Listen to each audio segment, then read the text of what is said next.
গুৱাহাটীৰ জলবৰ্ডে ৰূপায়ণ কৰি থকা দক্ষিণ পশ্চিম গুৱাহাটীৰ পানী যোগান প্ৰকল্পৰ আংশিক পানী যোগানৰ প্ৰকল্প আজি মুকলি কৰা হয়।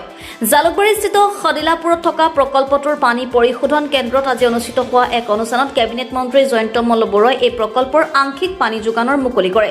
পূৰ্বতে থকা 4টা DMAৰ লগতে নতুনকৈ সংযোজন কৰে 6টাকৈ DMAৰ।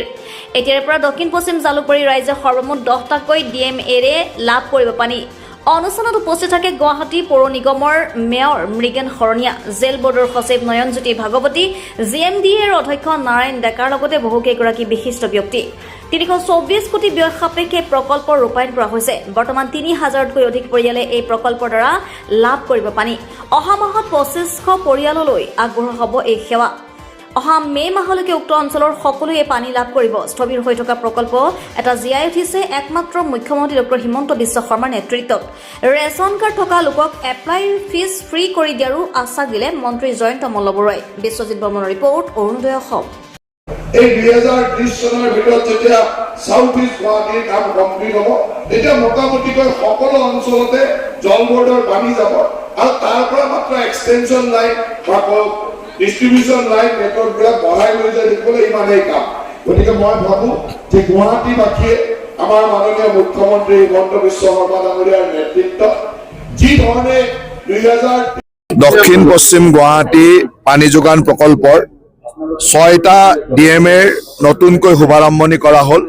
এই 6টা DMAৰ জৰিয়তে প্ৰায় 1500 পৰিয়াললৈকে নতুনকৈ পানী পোৱা আৰম্ভ হ'ব আৰু ইয়াৰ আগতে প্ৰায় 1500 পৰিয়ালে 4টা DMAৰ জৰিয়তে পানী পাই আছিলে। গতিকে আজি দক্ষিণ পশ্চিম গুৱাহাটী এই পানী যোগান প্ৰকল্পৰ 10টা DMAৰ জৰিয়তে 3000তকৈ অধিক পৰিয়ালত পানী যোগান দিয়া আৰম্ভ হ'ল আৰু অহা মাহত আৰু 2500 পৰিয়াললৈকে আমি পানী দিম। তাৰ পিছৰ মাহত আকৌ 5000 পৰিয়াললৈকে পানী দিম। গতিকে দক্ষিণ পশ্চিম গুৱাহাটীৰ এই পানী যোগান প্ৰকল্পটো এটা সুন্দৰ গতি ল'লে, যিটো 2008 চনতে আৰম্ভ হৈছিল। বিভিন্ন অসুবিধাৰ মাজেৰে এই প্ৰকল্পটো স্থবিৰ হৈ আছিল।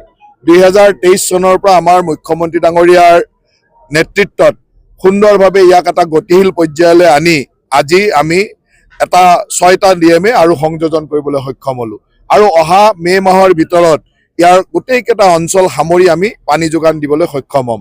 গতিকে আজি বহুদিন ধৰি ৰৈ থকা বা বহুদিন ধৰি স্থবিৰ হৈ থকা এটা প্ৰকল্পক এই গতিশীলতা দিবলৈ পাই অত্যন্ত আনন্দ অনুভৱ কৰিছোঁ।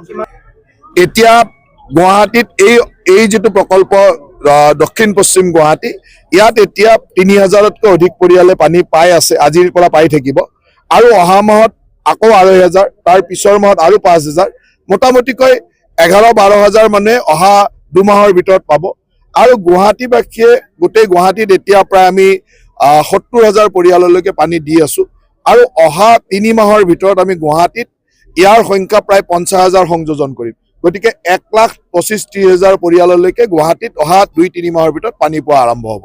অঞ্চলবিলাকত যিহেতু ইয়াৰ ছাৰ্ভেবিলাক বহুত আগতে হৈছিলে, গতিকে মেইন লাইনবিলাক গৈছে, কিন্তু তাৰ পৰা ডিষ্ট্ৰিবিউশ্যন লাইন বিভিন্ন ঠাইত নতুনকৈ ঘৰ হৈছে, নতুনকৈ গলি হৈ গৈছে, নতুনকৈ মানুহৰ বসতি হৈছে, সেই অঞ্চলবিলাক সংযোগ কৰিব লাগিব। যদিও 1500 পৰিয়াল, তাৰ লগে লগে মাজত বহুত পৰিয়াল ৰৈ যাব। সেই পৰিয়ালবিলাকক এতিয়া আমি সংযোজন ব্যৱস্থাবিলাক কৰিব লাগিব, ডিষ্ট্ৰিবিউশ্যন নেটৱৰ্কটো বঢ়াব লাগিব। আৰু আপোনালোকক জনাবলৈ পাই সুখী যে আমাৰ গুৱাহাটী পৌৰ নিগমে যিসকল মানুহৰ ৰেচন কাৰ্ড আছে, তেওঁলোকে গুৱাহাটী জল বোৰ্ডৰ ৱেবছাইটত যদি এপ্লাই কৰে, ৰেচন কাৰ্ড থকা লোকক আমি বিনামূলীয়া সংযোজন দিওঁ আৰু বিনামূলীয়া সংযোজন দিয়াৰ লগে লগে অন্তত যি পৰিয়াল, কাৰণে এনেই জল বোৰ্ডৰ কানেকশ্যন ল'বলৈ যিটো ফিজ লাগে, সেই ফিজটো গুৱাহাটী পৌৰ নিগমে দি দিয়ে ৰেচন কাৰ্ড থকা লোকৰ কাৰণে। গতিকে দুখীয়া লোক বা মধ্যবিত্ত লোকে এই কানেকশ্যনটো ফ্ৰী পাব। গতিকে তেওঁলোকে আবেদন কৰিলে হ'ল আৰু ক'ৰবাত যদি ডিষ্ট্ৰিবিউশ্যন নেটৱৰ্ক বনাবও লগা হয়, সেইখিনিৰ খৰচো গুৱাহাটী পৌৰ নিগমে বিভিন্ন সময়ত কৰি আহিছে, ইয়াতে কৰি গৈ থাকিব। এই অঞ্চলটো হ'ল আমাৰ যিটো সাউথ ইষ্ট গুৱাহাটী বুলি কয়, সেইটোৰ ইতিমধ্যে টেণ্ডাৰ হৈছে।